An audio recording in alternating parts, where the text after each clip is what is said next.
Hello viewers, in this video we are going to continue with the rest of the part of dielectrics.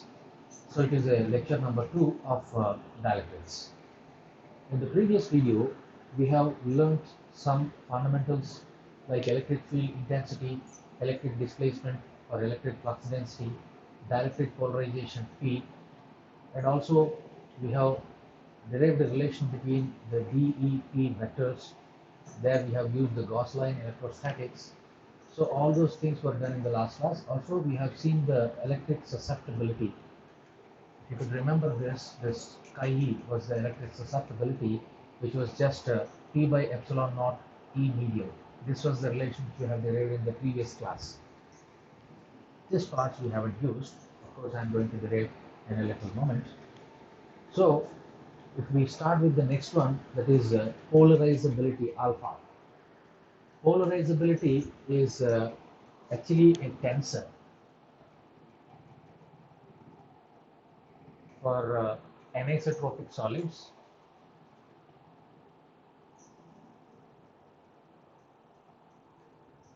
Anisotropic means the lack of symmetry. It means the physical properties vary from direction to direction. So these are anisotropic solids, but in our case, we are going to talk about linear dielectrics, which are isotropic in nature. So isotropic dielectrics case, isotropic means if I have to specify a physical quantity like this, I don't have to specify the direction. In any direction of the dielectric, if I apply something, I'm going to get the same result. So for isotropic dielectrics, our alpha is a scalar quantity. So it has only one component. It is not going to vary from direction to direction. So this is alpha. What is alpha? How we define it? Well, we know that if we take an atom like this, as an example, I'm taking atom. This is the positive nucleus, and this is the negative electron cloud. Around this, electrons are revolving. So usually, both positive and the entire negative charge center will lie at one particular point. So both positive and negative will be at the same location. If we apply some electric field here, assume that this electric field is E medium, and assume that we are changing the E medium continuously from minimum to maximum. Let us say from 0 to some E max, we are varying the electric field. So if we vary the electric field, then the atom's spherical shape will gradually change into oval shape. Of course, it's a little exaggeration. So here we have the negative and here we have the positive, and these centers are separated by a distance d. If the atom's atomic number is Z, then we can say that at this point and at this point we have plus and minus ZE, where E is the charge and here it is the plus ZE. So two equal and opposite charges separated by a small distance d, so this becomes a dipole. So this dipole's length, the d, is depending on the applied electric field, external field. More the EM, more will be the d. Of course, there is a limitation, there is a threshold value. Don't think that by applying larger EM we can make it larger and larger. It is not valid. Only up to a certain distance, only within a certain limit of length, this EM can cause a proportional D. So more the EM, more will be the D within that limit. So you can simply conclude that this EM can cause more D. So D is proportional to this. We know that the dipole moment, the induced dipole moment, whatever you say, induced dipole moment is simply mu induced is equivalent to charge. I'll call this charge as Q, or if you want, you can take this as ZE times the distance d. But we know that the d is proportional to EM, so we can simply say it is proportional to EM. Or if you write the entire proportionality constant, so we say mu induced is equal to some alpha times EM. Please remember, this is a proportionality constant and this is not alpha. Here we are denoting the proportionality constant with alpha. This alpha is the so-called polarizability. Polarizability alpha is here, right? So for a given electric dipole, the induced dipole moment will be proportional to the applied electric field in the case of these dielectrics. So we have written this here as a synopsis. We want this and we want to use it later. Also, if you could recall, the polarization vector P is defined as P is the net induced dipole moment per unit volume of the substance. If there are n such dipoles per unit volume of the dielectric, each having an induced dipole moment of mu, then P will be n times of this mu induced. So each dipole is having this much, each atom is this much, and there are n such atoms per unit volume. Then the P, the polarization produced inside, is simply n times of mu induced. As we know that mu induced is nothing but alpha times Em, so we can write this as n alpha Em. This is another use for result. Please keep this in mind. We'll be using it at later times. Okay. So please pause the video and I'm going to erase this.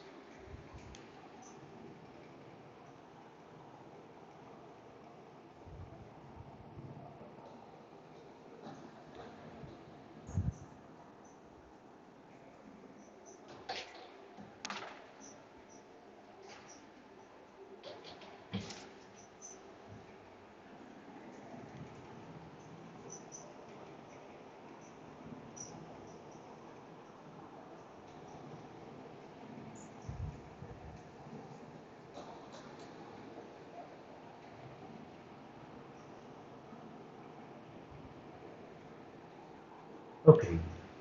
The next topic of this class is types of polarizations. See, the solids, the dielectrics, it can be solid or it can be liquid or it can be even gas. A dielectric can be polarized in different ways. Means the polarization can come because of its atoms, because of its molecules, or maybe because of its permanent dipoles, if at all they exist. So the polarization can happen in three different ways. Actually, four are there, but in our syllabus we are going to study only the three because the fourth one is very weak. We are not going to study that. So in our syllabus we have three types of polarizations. The very first one is what we call as electronic polarization. Electronic polarization. This is the first one. And second one is ionic polarization.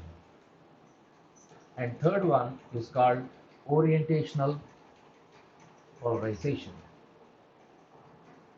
So these are the three types of polarizations which we study in our syllabus in this class. And we are going to derive expressions for this polarizability alpha in each case. Of course, we are not going to derive this here because in our syllabus it is mentioned as qualitative but not quantitative. So we can directly take the expression, and if at all you want to see the derivation, it is available in my notes in the Google Drive link. You can follow that. But in the exam, you can directly take this expression for this. Whereas for these two, we are going to derive. Okay. So what is electronic polarization? As we know, already used that the spherical atom. So if the dielectric is composed of atoms, and these things are mostly applicable to gases. In liquids and solids, the polarization mechanisms are totally different. But for any kind of dielectric, basic structure is same. That is, if the dielectric has atoms, they undergo electronic polarization. If it contains ions, it can undergo ionic, and if it has permanent dipoles, it can undergo orientational polarization. But the net field inside the dielectric is not going to be the same for the case of solids, liquids, and gases. Gases are less complicated to study, whereas for solids it is difficult, and for liquids it's very much difficult compared with the rest of the two. Okay, so we proceed with this. So if you have the solid with, if you have the dielectric with the atoms, so those atoms, upon the application of external electric field, they become oval in shape. So this oval shape can lead to some alpha, electronic polarizability. So we are going to derive that in the case of an atom. And similarly, this ionic case, if you have two ions forming a molecule, if it is a molecule of dielectric, then those molecules, one may be cation, another one may be anion. So one is having positive charge, another one is having negative charge. So these charges, upon the application of electric field, may move further, causing a net dipole moment, net induced dipole moment. So that is what we call as ionic polarization. So if the dielectric is of molecular structure, uh, definitely the ions will move upon the application of external electric field, causing a separation between the positive and negative ions, and that's what we call as ionic polarization. And third one, it is totally different, orientational polarization. In the first two cases, we have no permanent dipoles. So electrons are initially with around the nucleus, so no net dipole moment before the application of electric field. And similarly, ions are also at their center of mass position, so they are not going to have any net dipole moment before the application of field. But in this case, we are going to have some non-zero dipole moment even before the application of the field. The best example is water molecule. So if you take water molecule, it is H2O. So two hydrogens and one oxygen. You know, oxygen size is relatively bigger. This is a hydrogen, this is another hydrogen, and this is the oxygen. It is more electronegative. So if you look at this is a positive charge, this is a negative charge, this is a positive charge, this is a negative charge.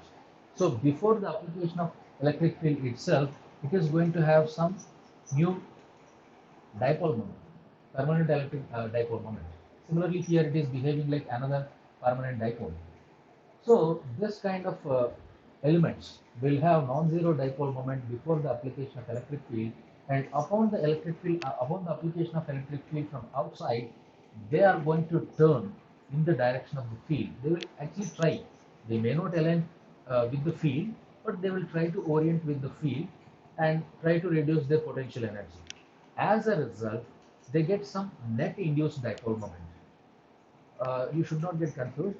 If you take water in normal state, if you take water inside a container, it is not going to have any net dipole moment. Why? Because these so-called small dipoles, they are totally random. So before the application of electric field, the dipoles are totally random and they cancel out all the effects of neighbors. So net dipole moment mu net in this case will be zero before the application of field. But when we apply the field from outside, this is going to bring the dipoles in minimum potential energy direction, and it leads to a net polarization inside. So we can get a P, non-zero P. It is not equal to zero upon the application of P medium. So this kind of induced dipole moment is what we call as orientational polarization. So we are going to talk all the three. This one we are not going to delay. Only first and second we are going to delay. Let's start with the first one. I am going to erase this.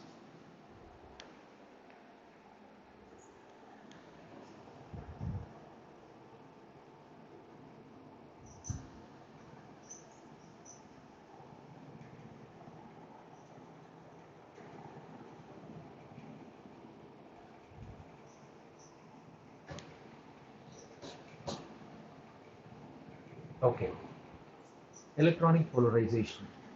As we have already seen earlier, that we are going to have a neutral atom, something like this.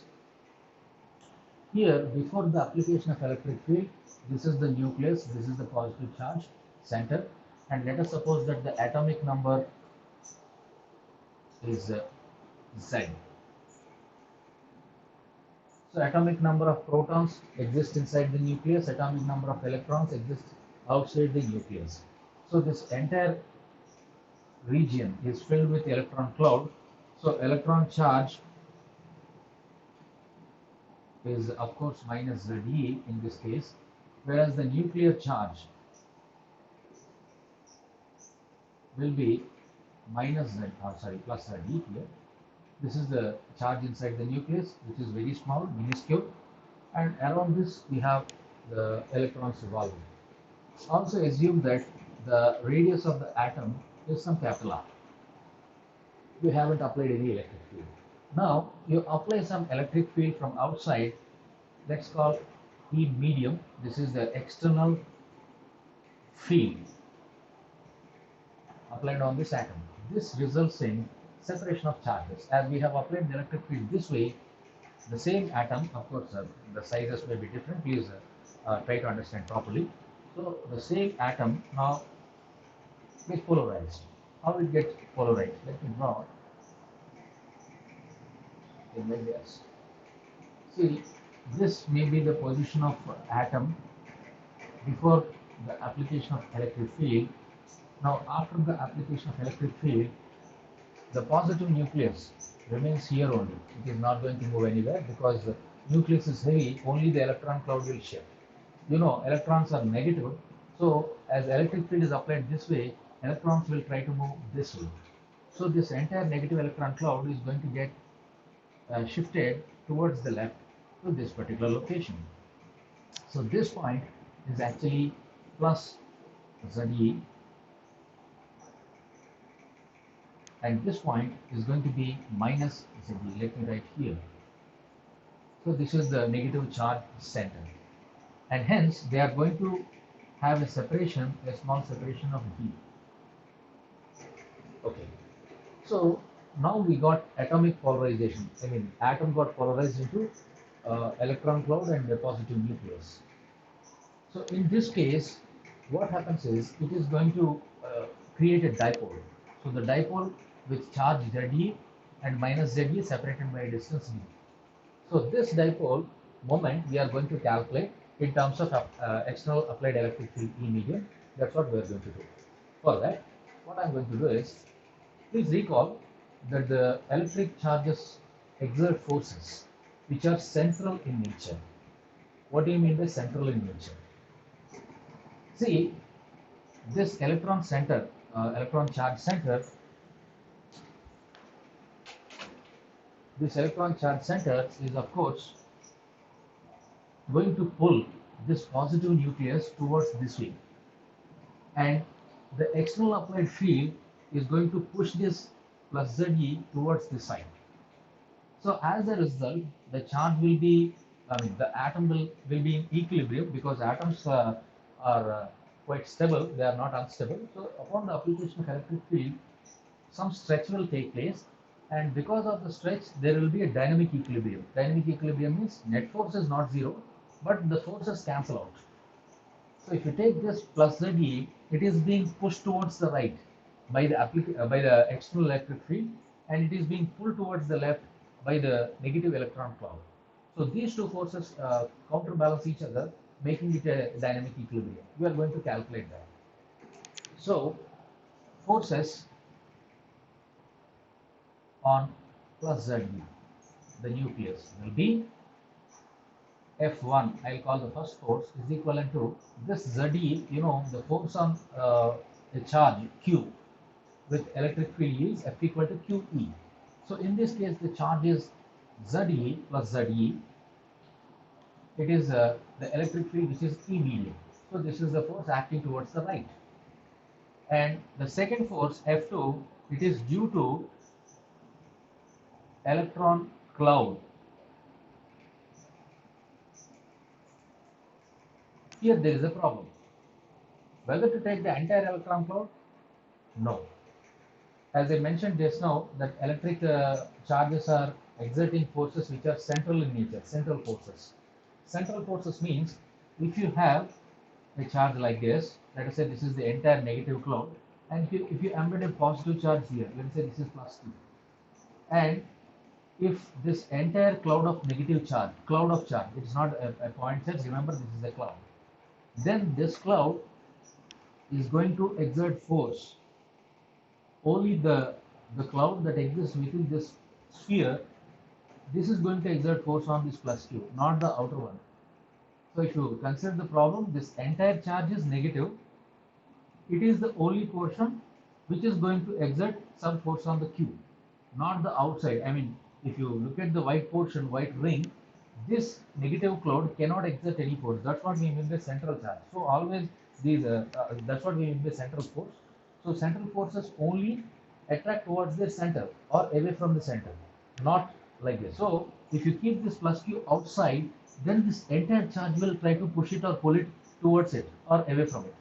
But if you take the point charge inside this cloud, only that particular charge which lies within the smaller sphere, that is going to exert force on this, and the outside charge is not going to exert any force. This is the logic.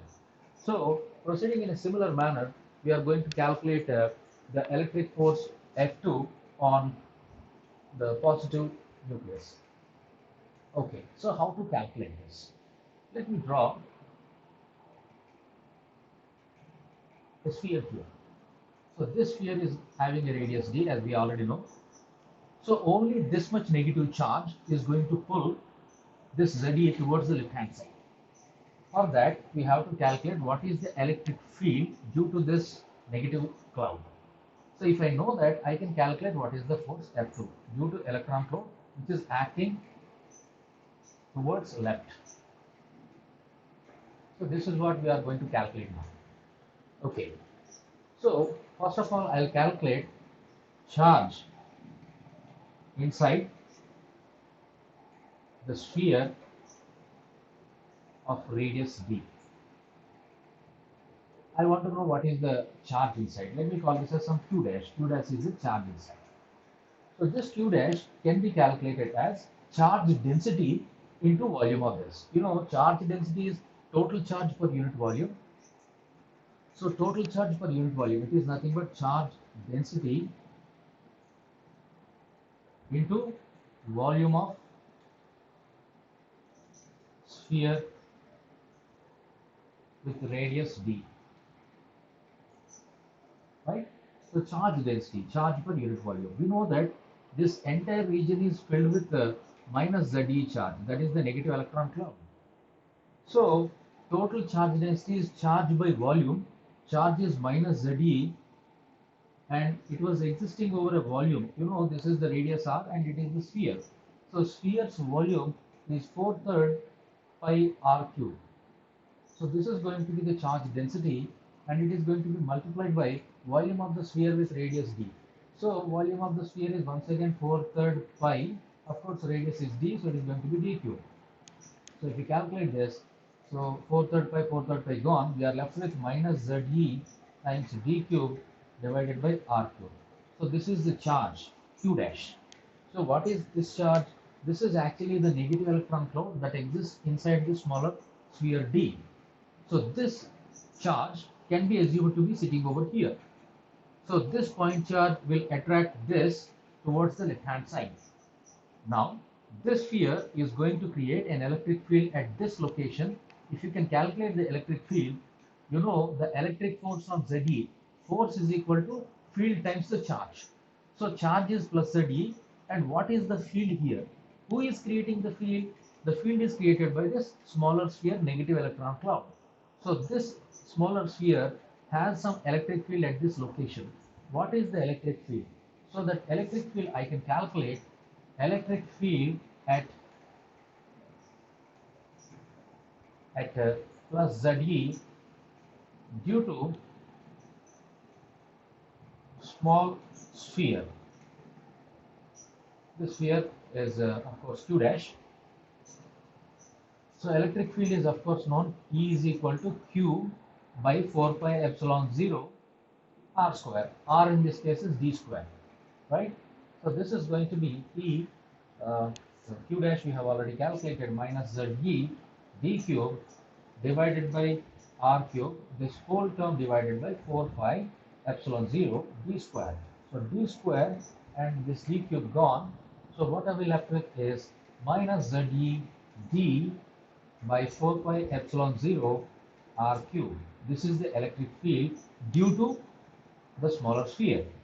So the electron cloud which is lying inside is going to exert an electric field of this much.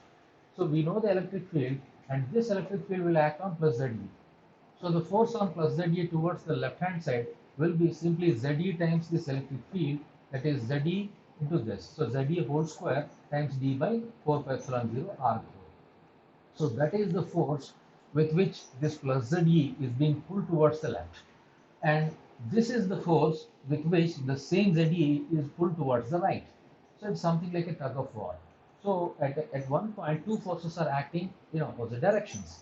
So as it is in equilibrium, this force must be equivalent to this force F2. Please pause the video. I am going to erase this picture. Okay.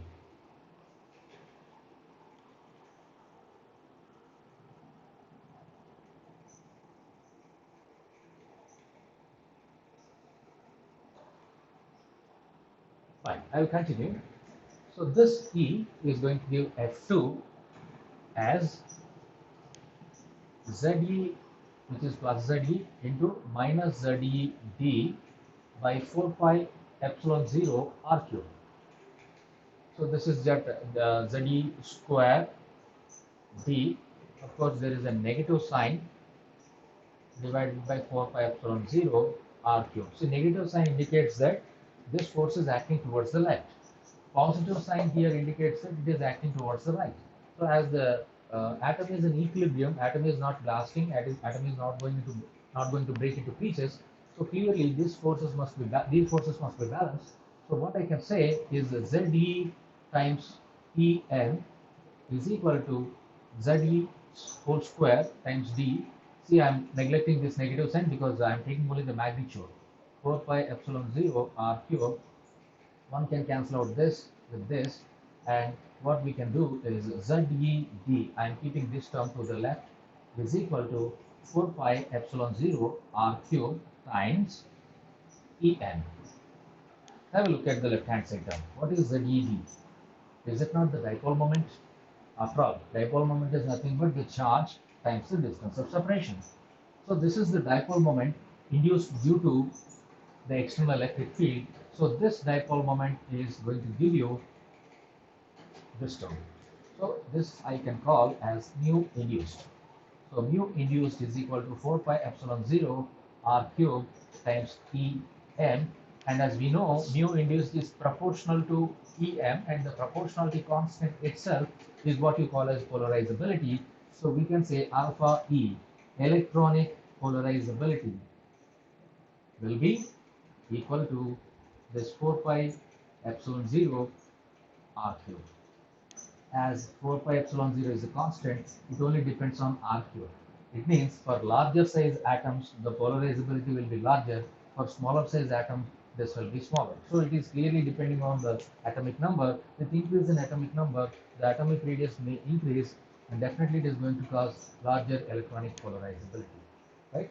So this is the first first polarization and polarizability, and we'll make a move to the next one, which is ionic polarization. Please pause the video and look at it.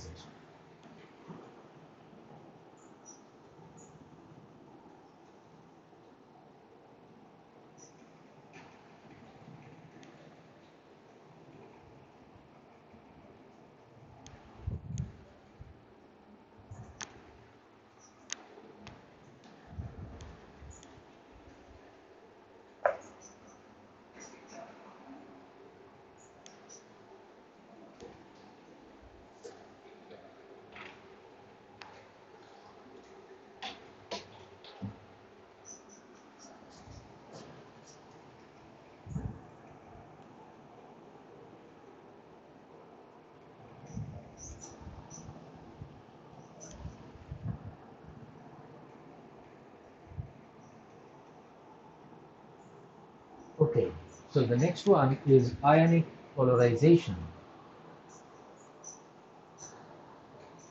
Okay.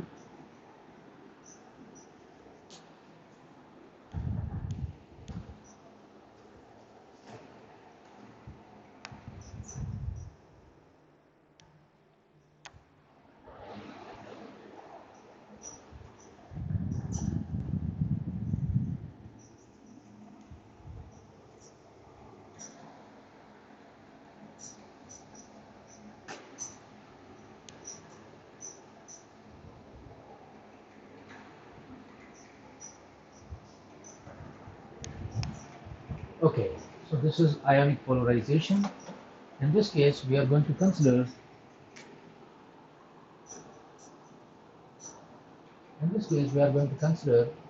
ions. Let me draw a picture.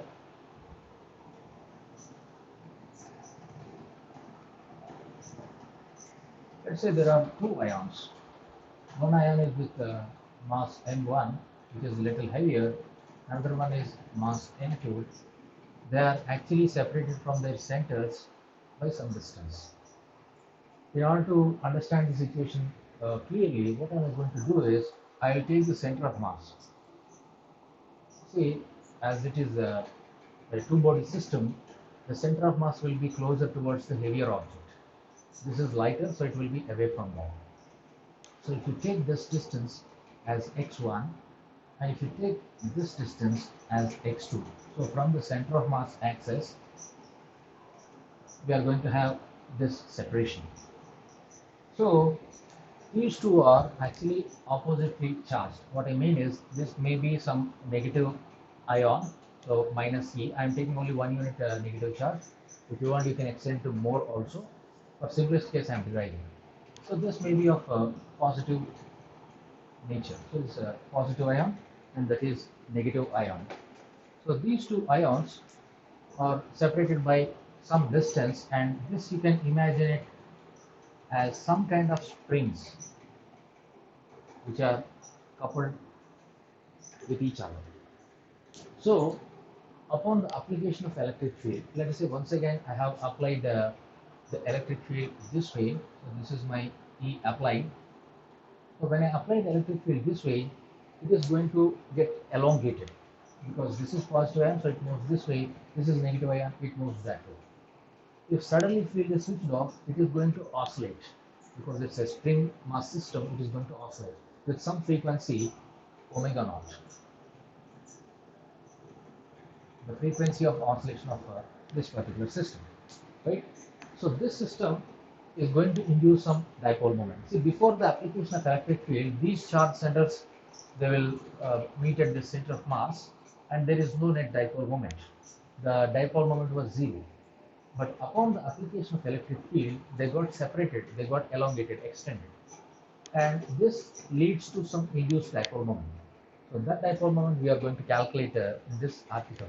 And this kind of polarization is what you call as ionic polarization. Before the application of electric field, of course, there is no physical spring here. Please don't misunderstand. Just two ions are there, and two ions are coupled to each other because of electrostatic attraction. This is negative charge, this is positive charge.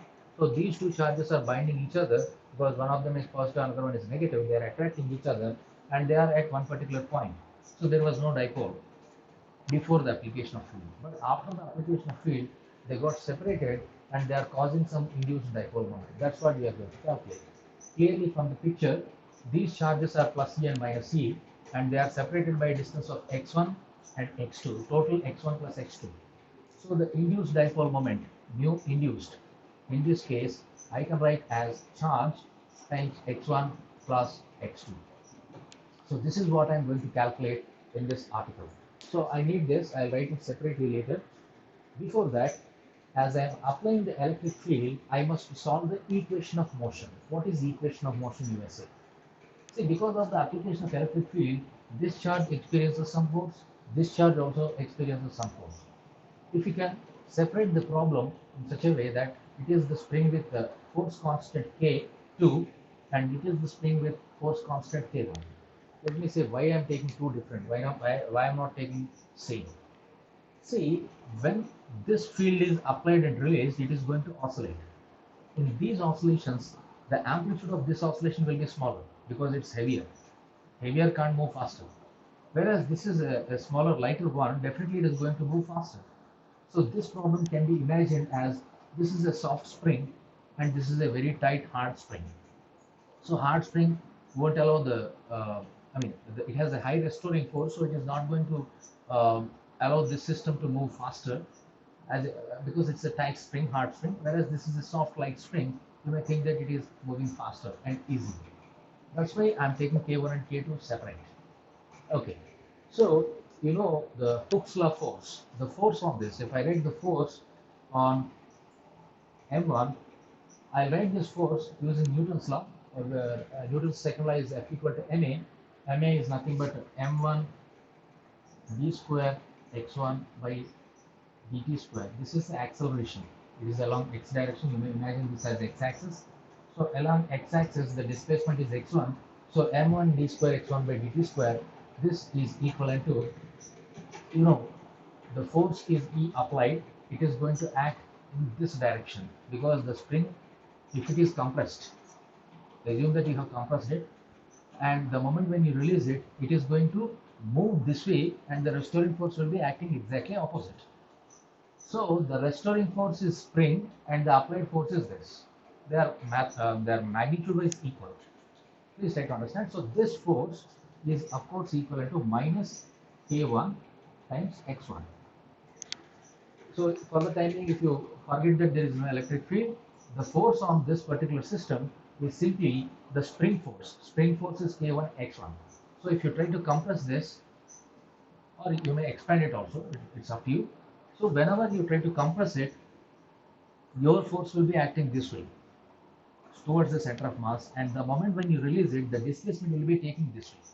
Or equally, if you try to expand it this way by applying the force, so if you apply the force this way, the moment when you release it, it is going to move this way, so the displacement is going to be acting in this direction. So force and displacement are always opposite. Okay, now this restoring force in our case is actually the electric force. So this is minus, this is equivalent to actually E times of E applied, that is the magnitude, right? So we'll come to that in a moment. Let me rearrange this equation. So what I can do is d square x1 over dt square. See, I'll pull this m1 to the other side. It becomes k1 by m1, and I'll bring this term to the left hand side. So it becomes plus k1 by m1 times x1 is equal to 0. And we know that this is what we call as omega naught square, the natural frequency of oscillation of this particular spring-loaded system. So this is omega naught square, and hence I can write k1 by m1 here. This is one useful equation. And also I know that the force is F magnitude wise is equivalent to charge times E applied, or let me write this as E medium. I don't want to write E applied, I want to use E medium here because it's inside the medium, so I use E medium here. So this is F equal to E medium with omega naught square equivalent to K1 by M1. If we solve the same thing for the other, for M2, if we do the same thing, there it will be M2 d square x2 by dt square is equal to minus K2 x2, and after rearranging it is going to have similar expression. Let me write it directly. So d square x2 by dt square plus K2 by M2 times x2 is equal to 0. Here once again we will be taking omega naught square is equal to K2 by M2. You may have a confusion. Why are you not taking omega 1 square and omega 2 square? See, this entire system oscillates with same frequency. Though it can be resolved into tight spring and soft spring, the entire system will have frequency constant. Amplitude may be different, but frequency constant. What I mean is the number of oscillations made per second by both of the ions will be the same. So frequency is not going to vary. Or in other words, as I already mentioned, if you take K1 as tight spring, hard spring, M1 is larger. So this is higher and this is higher. The ratio is omega naught square. Whereas in the other case, it is a soft spring and it is a lower mass. So definitely K2 by M2 equal to K1 by M1, keeping omega naught square constant. Okay. So now we know this K2, M2 and omega naught square relation. So we can keep it aside. So on both of them, the force acting is same. So F equal to EE, and I'll write this in terms of this x1 and x2. We know that force is equal to Kx. It may be K1x1 or K2x2. Spring force. Spring force is the electric force here. So in our case, it is actually E times of E medium. So what I can do is, this is the force actually. So what I can do is, I can write x1 as E times of E medium divided by K1. So I am writing it in terms of K1, and I also know that this K1 is nothing but M1 omega naught square. So I can write this as E times of E medium divided by M1 times omega naught square. This is regarding x1. I'll pause the video. Please copy it. I'm going to erase this portion. Please copy. Okay.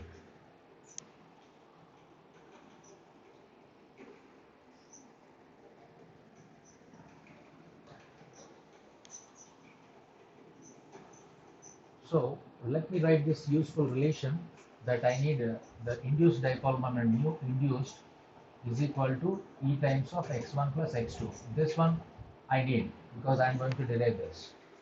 So I got this x1, and proceeding in a similar manner, I can write k2 x2 is equal to the same E times of E medium, which is nothing but x2 is equal to E times of E medium divided by, in case of k2, I can write m2 omega naught square like this. So m2 omega naught square. Therefore, induced dipole moment, the mu induced, already we wrote it there, it is E times of x1 plus x2. So this plus this, which is E times of E medium divided by m1 omega naught square plus the same E times of E medium divided by m2 omega naught square. So by taking the rest of the things common, so what I can do is E square E medium by omega naught square as constant, because this is a constant for a given setup. Only E medium is the variable. 1 by m1 plus 1 by m2. So this is the mu induced, and we know once again mu induced. Let me rearrange this. I'll write this E medium separately here. Once again, we are back with the similar expression. The induced dipole moment is proportional to the applied electric field, and the proportionality constant, this bracket term, is what we call as the ionic polarizability. I will erase this portion and write it over there.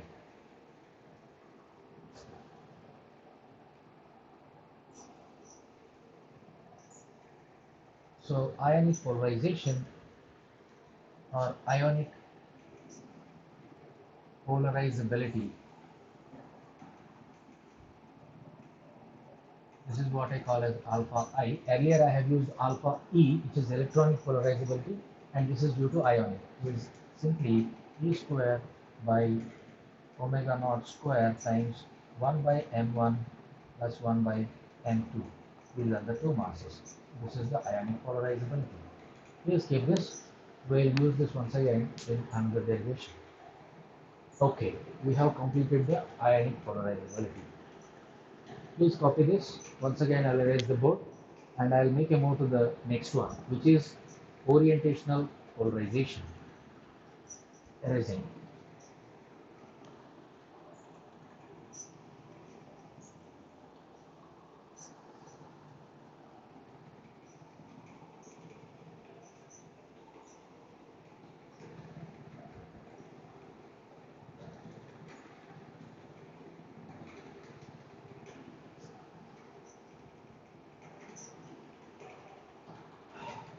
This is ionic, and let me write electronic polarizability also here.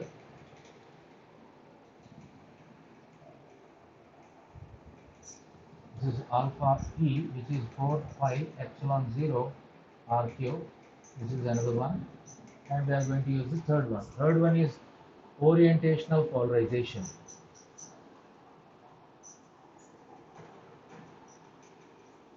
Orientational polarization means because of the reorientation of ions or polar molecules, we are going to get a net induced dipole moment. In this case, we have permanent dipoles, permanent electric dipoles exist.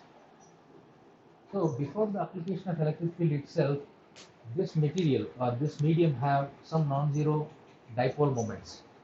So before the application of electric field, what happens there is, if you take this as the net substance, this may be one dipole, this may be another dipole, this may be another, this may be another, like this, like this, like this. So it's randomly oriented. So all the dipoles are randomly oriented so that they don't show any net dipole moment. The example for this is water molecule, H2O,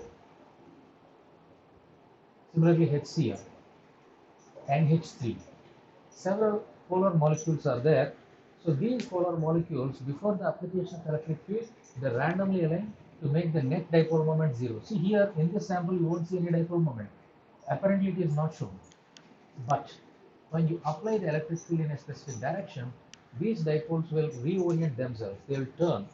In what direction they turn? Of course, you have to remember this. The potential energy of dipole, of course, I'm not going to derive. but I'm going to use it. The potential energy of dipole with the dipole moment, let us say mu p. I'm going to use this mu p because mu p is the permanent dipole moment associated with each one. So each one is mu p.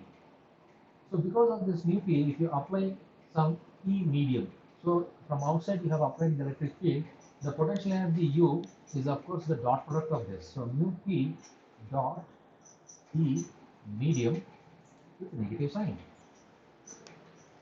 Clearly the negative sign shows that it is going to have the potential energy minimum in one direction, maximum in the other direction. So if this is 0, you are going to have a minimum, but there is a negative sign. So even negative sign is much lower than 0. So you have to take this maximum, right? So in that position, the dipoles are going to settle, right? So if you take cos 0, so if the field aligns with, if the dipole aligns with the field, in that case, mu p into En cos 0 will be there. Cos 0 will give you negative sign. It's not 0, it is negative. So negative is more stable. Negative potential energy means more stable. So stability is obtained only when the dipoles are aligned in the direction of the field. So this external field will do some work. It will force, it will order these dipoles to align in the direction of the field. That minimizes the potential energy. But it is not always possible. So the dipoles not perfectly aligned. They will try to align, but there is a problem. There is a thermal agitation. Thermal. What is thermal? See, as a hypothetical case, I am giving you an example. Assume that the students are sitting in the class, and assume that the class is not the class, but it is a frying pan, a hypothetical case. So this frying pan, assume that the stove was switched off and the frying pan was at room temperature. Assume that the students are sitting barefoot. They're just standing without any chapel, without any shoes. So if they stand over there, if the frying pan was at room temperature, they can stand normally, no agitation. All the students will remain in their normal position, no turbulence, no disturbance. But the moment when you switch on the stove and if you heat the pan continuously, you can see the students uh, start feeling the trouble, right? So they will try to move in a zigzag fashion, random manner. Just like that, if you can imagine these dipoles as students sitting on the frying pan, when you feed energy, when you raise the temperature, these two will try to vibrate rigorously in random manner. So this temperature is going to cause some disturbance to the structure, and hence this orientational polarization is sensitive to temperature. The remaining two polarizations are not at all sensitive to temperature. There is no temperature term involved, but in this case, the new orientation. So orientational polarization alpha O, orientational polarizability is given by mu p square by 3 kb into t, where kb is the Boltzmann constant. Already mu p is known to you. Mu p is the permanent dipole moment associated with each polar molecule, and kb is the Boltzmann constant. Kb is of course 1.38 into 10 power minus 23 joule per Kelvin. This is the Boltzmann's constant. And clearly the temperature, of course, T is in Kelvin, not in degrees centigrade. So T is in Kelvin. We are not going to derive this expression. If at all you want to see the full derivation, it is available in my dielectrics notes. The PDF is available in Google Drive. The link is in the description. So this alpha O is clearly related to the permanent dipole. So if the permanent dipole moment is larger, polarizability is more. And similarly, with increase in temperature, as you raise the temperature, this term drastically falls. So at lower temperatures, you can expect more orientational polarization. And when you raise the temperature to larger value, this orientation polarization ceases. So it decreases. So this is the these are the three polarizations. And there is a fourth one also, which is called space charge polarization, which we do not have in our syllabus. Of course, its contribution is zero. It's a very weak polarization. It exists at only low frequencies, but not at high frequencies. So we are not going to study that. So for our discussion, these are the three polarizations, and I'm going to erase this to write the next equation, which is what you call as Langevin-Debye equation. I'm going to erase it. Pause the video and get it.